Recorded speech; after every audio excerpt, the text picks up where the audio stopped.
A 65-year-old Hindu male patient Shamlal, staying in Parel, a retired factory worker, comes with complaints of an ulcer on the sole of left foot since 2 months.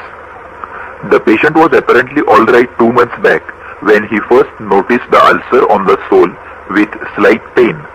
It increased in size for 10 days and is constant since then.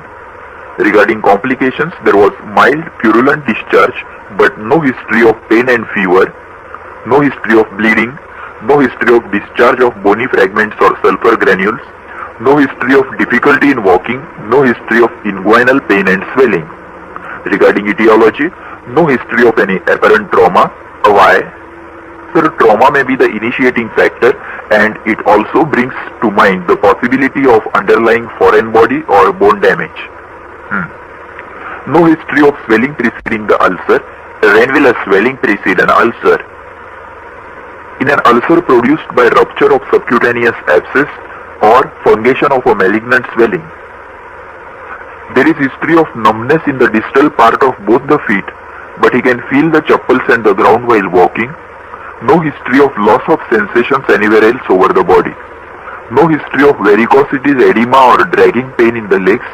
No history of fever with calf pain and swelling. No history of intermittent claudications or rest pain. No history of polyuria, polydipsia. Patient is not a known diabetic or hypertensive. No history of evening rise of temperature, night sweats, cough with expectoration and hemoptysis or contact with a known case of tuberculosis. There is no history of recent weight loss, growth or bleeding in the ulcer.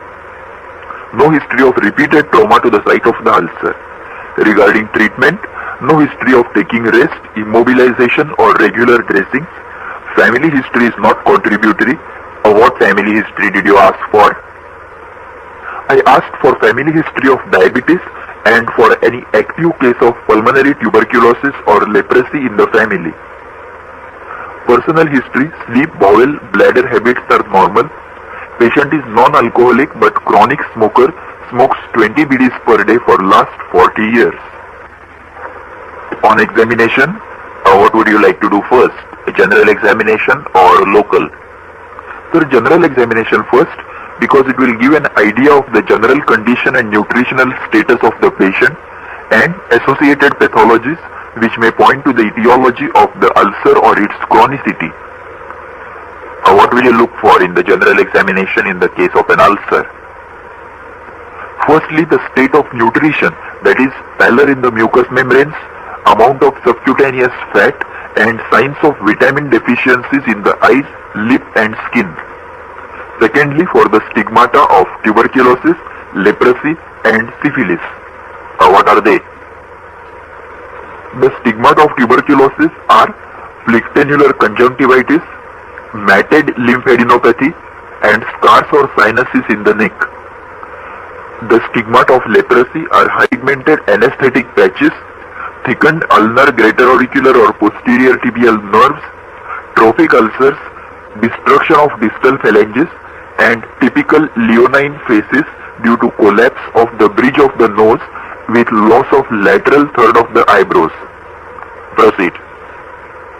On general examination, the patient is averagely built, fairly nourished, pulse is 84 per minute, regular, good volume, blood pressure is 130 by 80 millimeters of mercury in the right arm in supine position, respiratory rate is 20 per minute, there is mild pallor of mucous membranes, no icterus or cyanosis, no signs of vitamin deficiency, no stigmata of tuberculosis, leprosy or syphilis. On local examination, on inspection, there is a single oval ulcer. Where do you get multiple ulcers? Venereal ulcers, tuberculous ulcers, neuropathic ulcers and bed sores. What do you mean by an ulcer? Sir, ulcer is a breach in the continuity of skin or mucous membranes due to molecular death of the cells. A breach in the surface continuity of skin or mucous membrane due to molecular death of cells. What is this molecular death of cells?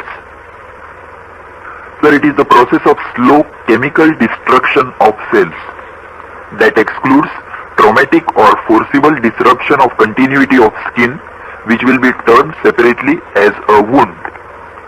How will you define a wound? where wound is a forcible solution of continuity of any of the soft tissues of the body. Continue. A single oval ulcer 3 by 2 centimeters in size, situated on the sole of the left foot over the heads of the second and third metatarsals. What does the site of this ulcer suggest? Being situated over a pressure-bearing area, the ulcer is likely to be neuropathic or traumatic. Also, it is unlikely to be arterial or venous. Why? Because varicose ulcers are situated over the lower third of the leg, usually on the medial aspect, and arterial ulcers are usually found over the dorsum of the toes, in between the toes, or on the dorsum of the foot. And where are diabetic ulcers characteristically situated? Where no particular site, because any ulcer whose healing is delayed due to diabetes is termed as a diabetic ulcer. The carbuncles which commonly lead to ulcer formation in the diabetics are seen on the nape of the neck and back. Why does diabetes delay the healing of ulcers? Firstly, diabetes promotes the growth of bacteria in the tissues due to hyperglycemia and hyperlipidemia. Secondly, diminished blood supply due to arteriosclerotic changes, that is microangiopathy. Thirdly, diabetic neuropathy with the consequent loss of sensations makes it prone to repeated and unrecognized trauma. And lastly, the healing process in the diabetics is poor due to deficient fibroblastic reaction. To repeat, bacterial growth due to hyperglycemia and hyperlipidemia, diminished blood supply, diabetic neuropathy, and poor healing due to deficient fibroblastic reaction. Good, continue the presentation. It has a well-defined regular white margin with absence of blue line of growing epithelium and a punched out edge all along the circumference. What is a margin? Sir, margin is the line of junction between the ulcerated and intact skin. The line of junction between the ulcerated and intact skin, that is, the border of the surface discontinuity in the skin. And what is edge? Edge is the mode of union between the margin and the floor of the ulcer. How does it differ from the margin? Sir, both margin and edge represent the junction of the ulcer with the surrounding intact skin. But margin is a line that is essentially a two-dimensional structure with no depth, while edge is three-dimensional. Margin represents the line or the strip of skin bordering the ulcer and is a sign of inspection, while edge is the block of tissue between the margin and the floor of the ulcer, which is to be inspected and palpated. That is, one can palpate the edge but not the margin. Yes, though this distinction between margin and edge has not been made in any of the standard textbooks, this still remains a favorite question in the clinics and the vivas, and it should be clearly understood. What types of margins have you seen? Sir, ill-defined and irregular margin in a growing or spreading ulcer, well-defined regular white margin of a non-healing ulcer, and the characteristic margin of a healing ulcer which is well-defined, regular and shows three zones, white, blue and red from without inwards. The outermost white zone is due to fibrosis in the subcutaneous tissues as the ulcer heals. The central zone of thin epithelium growing over the granulation tissue from the periphery, which appears blue as it is multi-layered but not cornified, and the innermost zone of single layer of growing epithelial cells, which appears red due to the underlying granulation tissue. And where do you get nodules on the margin? In rodent ulcer, that is basal cell carcinoma. Yes, and usually the ulcers kept in the examination are chronic non-healing ones, so you should always be ready with the description of such ulcers. Now tell the types of edges that you can have.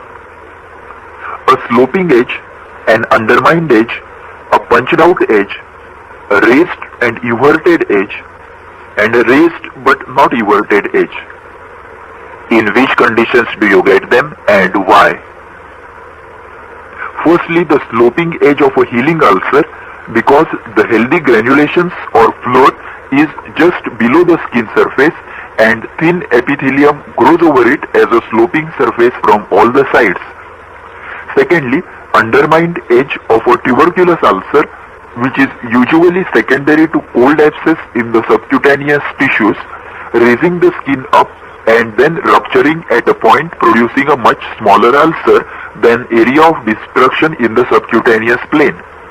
It is also seen in amoebic ulcers of large intestines, because the growth and the lytic processes of amoebae occur in the submucosa with breakdown of mucosa only in the center. The punched out edge of gummatous ulcers and trophic ulcers due to equal destruction of tissues in all the planes. For example, beneath a bony point in trophic ulcer, the tissues will undergo pressure necrosis equally in all the layers from skin to bone. Fourthly, raised and everted or rolled out edge of a malignant ulcer due to overgrowth of the tissues in excess of the central destruction which is producing the ulcer. And lastly, raised slightly but not everted in basal cell carcinoma, where growth of the tissues is very slow, so edge does not roll out. The floor shows scanty serous discharge, no slough, and is covered by pale flat granulation tissues. What does the floor of an ulcer mean? The floor is the exposed surface of the ulcer which can be seen. The exposed surface of the ulcer which can be seen.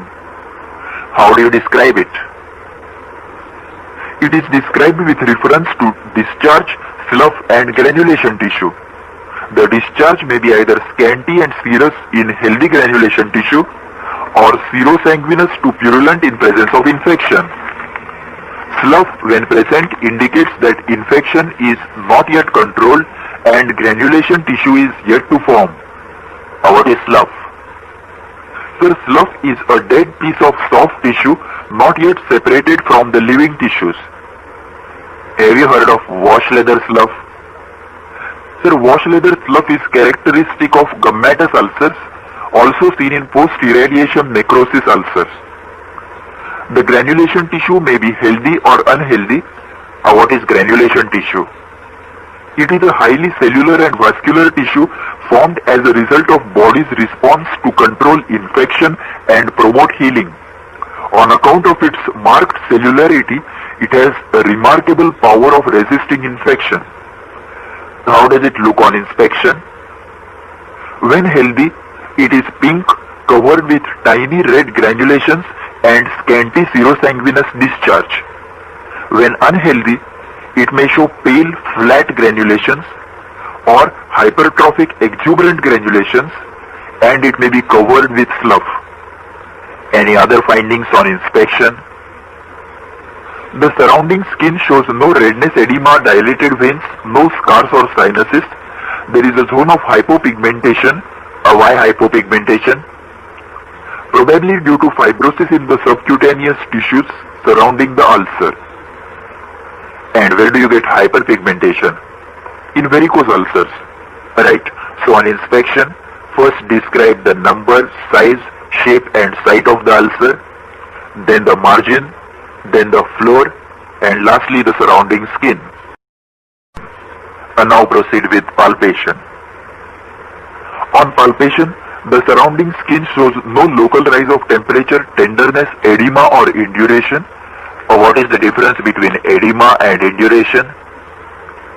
Sir, edema is a soft swelling of the subcutaneous tissues, while induration has a firm feel, because edema is due to fluid retention in the tissues, while induration is the result of cellular infiltration of the tissues. What else did you look for? Warmth and tenderness for evidence of acute inflammation, indicating a spreading ulcer. Edema, which may be due to acute inflammation or due to impaired lymphatic and venous return, which may be the cause of the ulcer. And induration, if present, suggests malignancy or a developing abscess. The edge is firm, non-tender with no undermining. How did you look for undermining? Firstly, by trying to insert a sterile pin underneath the margin, and secondly, by pulling the margin away from the ulcer and looking for a gap underneath. Why do you think the edge is firm? Due to fibrosis in the tissues at the periphery of the ulcer. Where do you get such a firm edge? Any chronic ulcer. What is an edge? Edge is the mode of union between the margin and the floor of the ulcer. And what is the base of an ulcer? Base is the tissue on which the ulcer rests. Its surface exposed by the ulcer is the floor of the ulcer. How do you look for the base of an ulcer? Sir, if the ulcer is small, I will try to pinch and lift it up and feel for the tissues underneath. If it is large, I will palpate it through the floor with a gloved finger. And what do you feel? Firstly, whether the base is indurated or not, as seen in squamous cell carcinoma. And secondly, for the structures to which the ulcer is fixed, that is the structures forming the base of the ulcer. Is this ulcer fixed to the bone? No, sir. Is it fixed to the underlying muscle? Sir, there are no underlying muscles here, but it is fixed to the flexor tendons of the toes, as its mobility gets restricted in longitudinal direction when toes are flexed. Right. Always make a note of the muscles underlying, because you will always be asked about the anatomical structures in the base. For example, in an ulcer on the cheek, whether it is fixed to the buccinator and masseter. Okay, how is the granulation tissue to palpate? Sir, it is non-tender and does not bleed on touch. Should it be tender or non-tender? Sir, healthy granulation tissue is non-tender and bleeds on touch.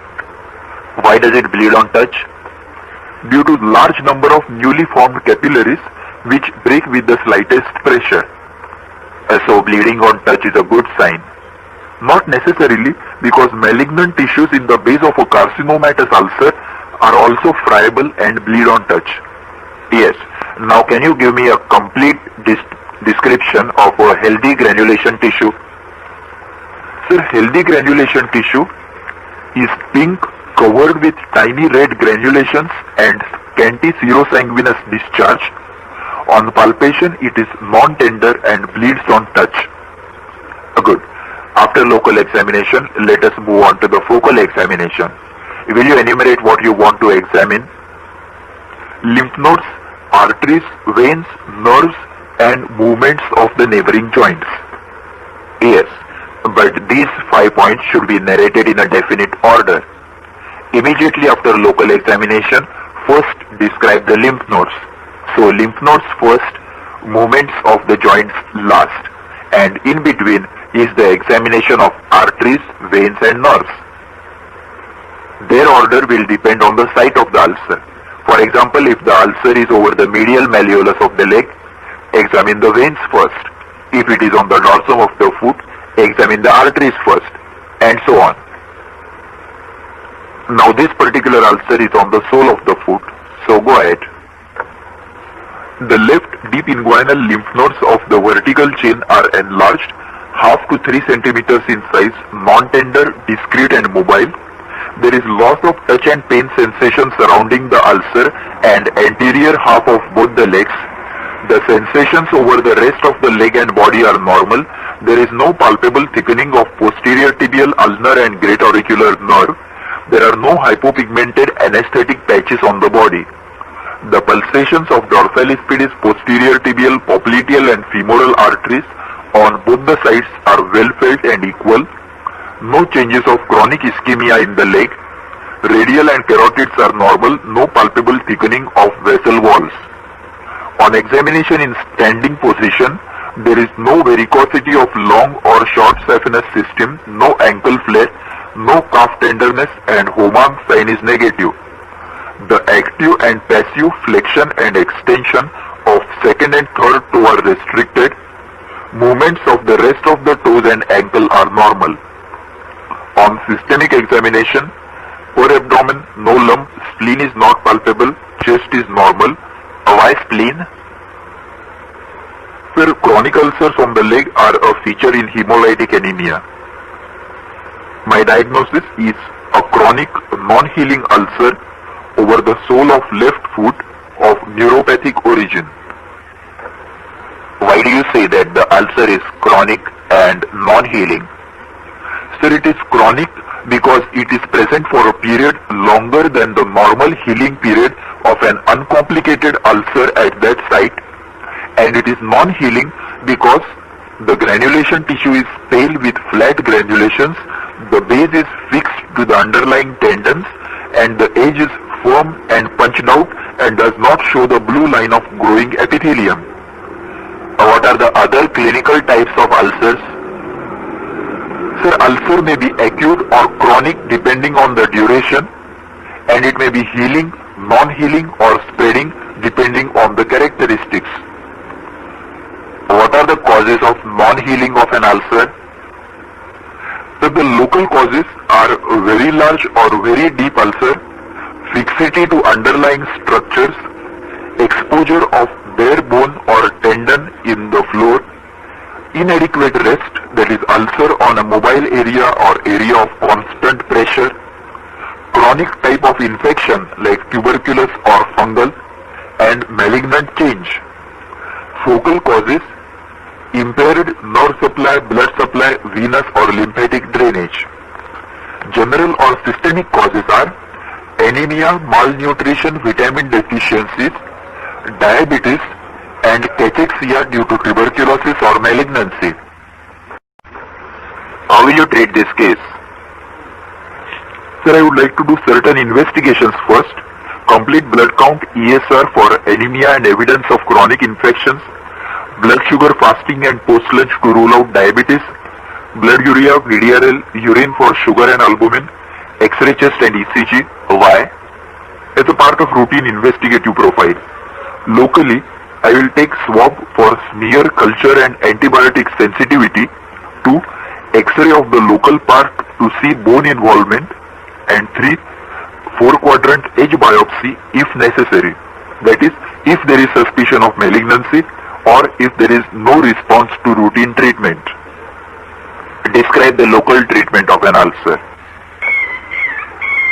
Sir, the local treatment is described in 3 stages of healing of an ulcer.